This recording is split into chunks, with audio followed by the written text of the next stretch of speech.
Bismillahirrahmanirrahim. Assalamualaikum warahmatullahi wabarakatuh. Perkenalkan, nama saya Intan Indriawati, merupakan mahasiswa dari Institut Agama Islam Negeri Kendari, Program Studi Pendidikan Guru Madrasah Ibtidaiyah, kelas A semester 3. Oke teman-teman, jadi kali ini kita akan membahas mengenai konsep waktu, perubahan, dan kebudayaan. Tidak perlu berlama-lama, langsung saja kita masuk ke materinya. Oke, yang pertama yaitu konsep waktu dan sejarah. Bagian A, pengertian kata sejarah secara etimologis. Kata sejarah berasal dari bahasa Arab yaitu syajarah yang artinya terjadi.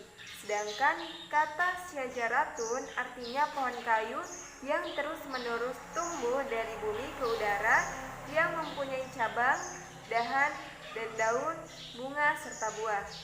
Menurut Muhammad Yamin, di dalam kata sejarah tersirat makna pertumbuhan atau kejadian. Secara etimologis, makna kata sejarah adalah tumbuh, hidup, berkembang, dan bergerak terus-menerus dan akan berjalan terus sepanjang masa.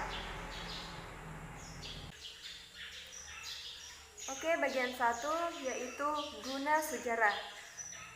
Menurut Koen Towijoyo, setidaknya guna sejarah dapat dibedakan menjadi 2, yaitu bagian A, guna intristik terdiri atas sejarah sebagai ilmu, sejarah sebagai cara mengetahui masa lampau, serta sejarah sebagai pernyataan pendapat. Bagian B, guna ekstrinsik. Dilihat dari kegunaan sejarah secara ekstrinsik, maka sejarah secara umum mempunyai fungsi pendidikan, diantaranya sebagai pendidikan moral, sejarah sebagai pendidikan perubahan, sejarah sebagai pendidikan keindahan.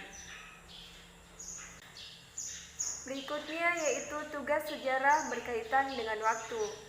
Para sejarawan sepakat bahwa ilmu sejarah bertugas membuka peristiwa ke masa lampau atau waktu yang lalu umat manusia, memaparkan kehidupan manusia dalam berbagai aspek kehidupan dan mengikuti perkembangannya dari masa yang paling tua hingga masa kini. Tugas sejarah membuka masa lampau umat manusia mengandung pengertian bahwa sejarah meneliti dan mengkaji peristiwa-peristiwa di dalam masyarakat manusia yang terjadi di masa lampau. Peristiwa pada masyarakat manusia dan masa lampau atau waktu yang lalu adalah suatu yang penting dalam definisi sejarah. Peristiwa yang tidak memiliki hubungan dengan kehidupan masyarakat manusia pada masa lampau bukanlah suatu peristiwa sejarah. Demikian pula dengan adanya peristiwa yang terjadi di masa sekarang belum menjadi sejarah. Dengan demikian, konsep waktu menjadi sangatlah penting. Salah satu pengertian sejarah adalah ilmu tentang waktu, di mana proses kelangsungan atau perjalanan waktu tersebut secara berkesinambungan. Dalam pandangan waktu seperti itu, maka secara implisit waktu mempunyai 3 dimensi, yaitu di masa lampau, masa kini, dan masa yang akan datang. Oke, next, yang berikutnya adalah perubahan sosial budaya. Bagian A, pengertian perubahan sosial budaya. Ada beberapa pendapat tentang definisi perubahan sosial budaya. Yang pertama yaitu menurut Kingsley Davis, perubahan sosial budaya merupakan bagian dari perubahan kebudayaan. Perubahan kebudayaan mencakup semua unsur kebudayaan, misalnya kesenian, ilmu pengetahuan, teknologi, dan lain-lain, termasuk perubahan-perubahan dalam bentuk serta aturan-aturan organisasional. Yang kedua, menurut Taylor, mengemukakan bahwa kebudayaan adalah suatu kompleks yang mencakup pengetahuan, kepercayaan, kesenian, norma, hukum, adat istiadat, serta kebiasaan dari manusia sebagai warga masyarakat. Perubahan kebudayaan adalah setiap perubahan dari semua unsur kebudayaan tersebut. Yang ketiga, menurut Gillen, mengatakan bahwa perubahan sosial budaya merupakan variasi dari cara-cara hidup yang telah diterima, baik karena perubahan kondisi geografis, kebudayaan, komposisi penduduk, ideologi, difusi atau penemuan-penemuan baru dalam masyarakat. Serta yang berikutnya yaitu menurut Selo Soemarjan, perubahan sosial budaya adalah segala perubahan pada lembaga-lembaga kemasyarakatan di dalam suatu masyarakat yang memengaruhi sistem sosialnya, termasuk di dalamnya nilai-nilai sikap dan pola perilaku di antara kelompok-kelompok dalam masyarakat. Nah, berdasarkan uraian tersebut, maka dapat disimpulkan bahwa perubahan sosial budaya terjadi secara terus-menerus dari dahulu, sekarang, dan di masa yang akan datang. Perubahan sosial budaya tidak dapat dipisahkan karena kebudayaan berasal dari masyarakat dan masyarakat tidak mungkin tanpa adanya kebudayaan. Berikutnya yaitu faktor-faktor yang menyebabkan perubahan sosial budaya. Faktor-faktor yang menyebabkan perubahan sosial budaya pada dasarnya dapat dibedakan menjadi dua, yaitu yang pertama faktor internal. Yang dimaksud faktor internal adalah faktor yang berasal dari dalam masyarakat itu sendiri. Antaranya yang pertama, bertambahnya dan berkurangnya penduduk. Pertambahan penduduk yang sangat cepat menyebabkan terjadinya perubahan dalam struktur masyarakat, terutama yang menyangkut lembaga-lembaga kemasyarakatan. Lembaga sistem hak milik atas tanah mengalami perubahan-perubahan. Orang mengenal hak milik individual atas tanah, sewa tanah, gadai tanah, bagi hasil, dan sebagainya yang sebelumnya tidak dikenal oleh masyarakat. Bagian B, penemuan-penemuan baru. Inovasi atau innovation merupakan suatu proses sosial dan budaya yang besar, tetapi dalam jangka waktu yang tidak terlalu lama. Proses tersebut meliputi suatu penemuan unsur-unsur budaya. Unsur kebudayaan baru tersebut disebarkan masyarakat, lalu diterima, dipelajari, dan akhirnya dipakai dalam masyarakat yang bersangkutan. Nah, penemuan-penemuan baru dapat dibedakan menjadi dua, yaitu discovery dan invention. Discovery adalah penemuan dari suatu unsur kebudayaan yang baru, baik yang berupa alat baru atau ide baru, yang diciptakan oleh individu atau suatu rangkaian ciptaan individu-individu dalam masyarakat yang bersangkutan. Kemudian, discovery baru menjadi innovation jika masyarakat sudah mengakui, menerima, dan menerapkan penemuan baru tersebut dalam hidup dan kehidupannya. Adapun faktor-faktor yang mendorong timbulnya penemuan-penemuan baru dalam masyarakat yaitu yang pertama, adanya kesadaran masyarakat akan kekurangan kebudayaannya. Yang kedua, adanya kualitas para ahli dari suatu kebudayaan. Yang ketiga, adanya perangsang bagi kegiatan-kegiatan penciptaan dalam masyarakat. Yang keempat, adanya pengaruh unsur-unsur budaya luar yang lebih bermanfaat bagi kehidupan masyarakat. Serta yang terakhir adalah adanya lembaga atau organisasi sosial yang mendorong ke arah penemuan baru tersebut. Berikutnya yaitu pertentangan atau konflik dalam masyarakat. Pertentangan atau konflik dalam nilai-nilai dan norma-norma politik, etnis, dan agama dapat menimbulkan perubahan sosial budaya yang luas. Pertentangan individu terhadap nilai-nilai dan norma-norma serta adat istiadat yang telah berjalan lama akan menimbulkan perubahan apabila individu-individu tersebut beralih dari nilai, norma, dan adat istiadat yang telah diikuti selama ini.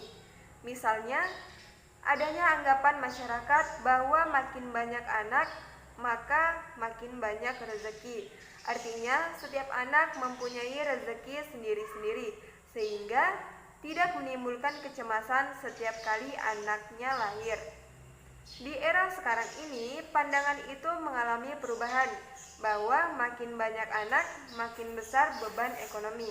Adanya perubahan pandangan tersebut akan mengurangi angka pertumbuhan penduduk dan kesejahteraan meningkat, karena adanya keseimbangan antara kemampuan ekonomi dengan tanggung jawab membiayai anak. Yang berikutnya yaitu faktor eksternal. Perubahan sosial budaya dapat pula disebabkan oleh faktor-faktor yang berasal dari luar masyarakat, yaitu yang pertama lingkungan fisik. Adanya bencana alam seperti gempa bumi, angin taufan, banjir besar, tanah longsor, dan lain-lain memungkinkan masyarakat pindah dari daerah asal ke daerah pemukiman baru.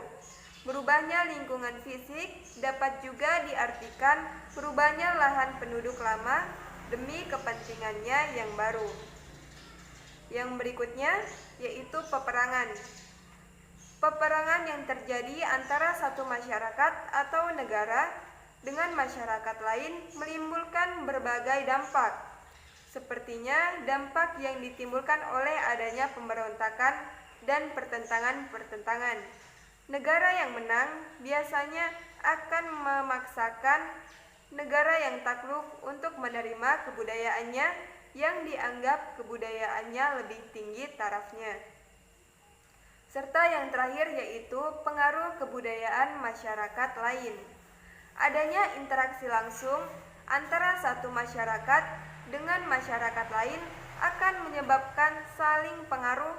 Selain itu, pengaruh budaya dapat berlangsung pula melalui komunikasi satu arah, yaitu komunikasi masyarakat dengan media massa.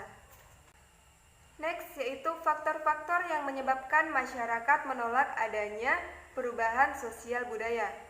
Penolakan terhadap suatu perubahan sosial budaya, terutama yang disebabkan oleh faktor eksternal, terjadi karena berbagai faktor, yaitu yang pertama, masyarakat merasa ragu-ragu atau curiga terhadap sesuatu hal yang baru yang dianggap sebagai sesuatu hal yang bersifat negatif.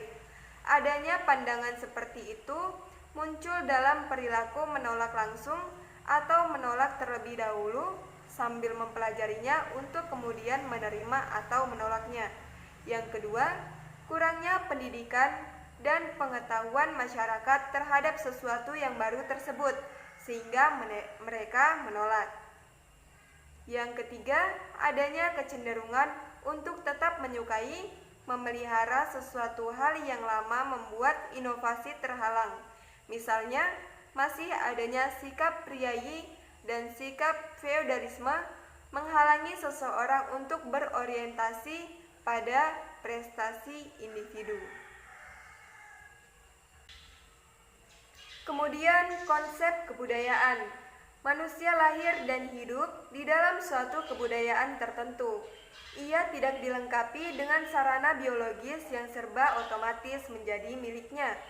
Tumbuhan dan hewan hidup hanya berjalan mengalir begitu saja.